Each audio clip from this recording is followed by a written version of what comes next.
Senator Max Baucus, one of the principal architects of Obamacare, recently referred to the law as a huge train wreck. Now, Obamacare is not just a huge train wreck. It's a trail of broken promises. The president promised health care premiums would go down thanks to Obamacare. Instead, the average family's annual premium has increased $3,000 since 2008, and one national insurer predicts a 96% average increase for new customers in the individual market for 2014. Now, the president promised that those who liked their health insurance could keep it. But instead, as many as 65 million hardworking Americans are going to lose their existing employer-sponsored coverage. Much of the $1 trillion in new taxes contained in the law will fall on average hardworking American families, despite the president's promise that no family making less than $250,000 would see a tax increase. The president said that, quote, he refused to do anything that undermines the basic idea of Medicare as a guarantee for seniors who get sick, unquote.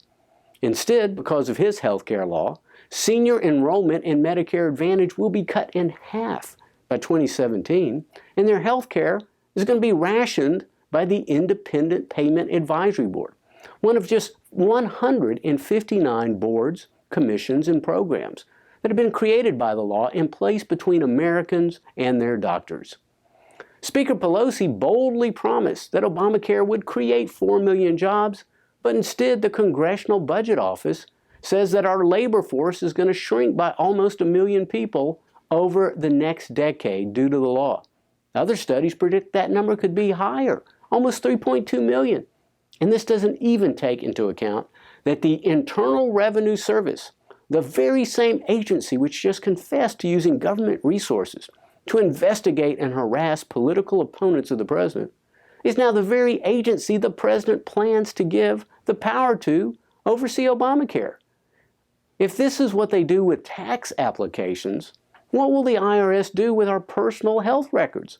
After all, this is not just a government program. It puts 1/5 of our economy, and more importantly, your health care, in the hands of IRS bureaucrats. Now, Obamacare is not some ugly duckling that one day is going to grow into a beautiful swan. It's just ugly and getting uglier by the day. Maybe now that Democrats realize the detrimental impact that this law will have on the health care of millions of Americans, our economy, and our national debt, hopefully they'll work with us to improve health care in a way that does not allow the government to undermine the patient-doctor relationship, harm job creation in our economy, or hasten our national bankruptcy. I will never stop working to enact common sense measures to ensure that every American has the opportunity for patient-centered health care that's affordable, portable, of high quality so that no debilitating illness will ever be able to wipe out a lifetime of savings.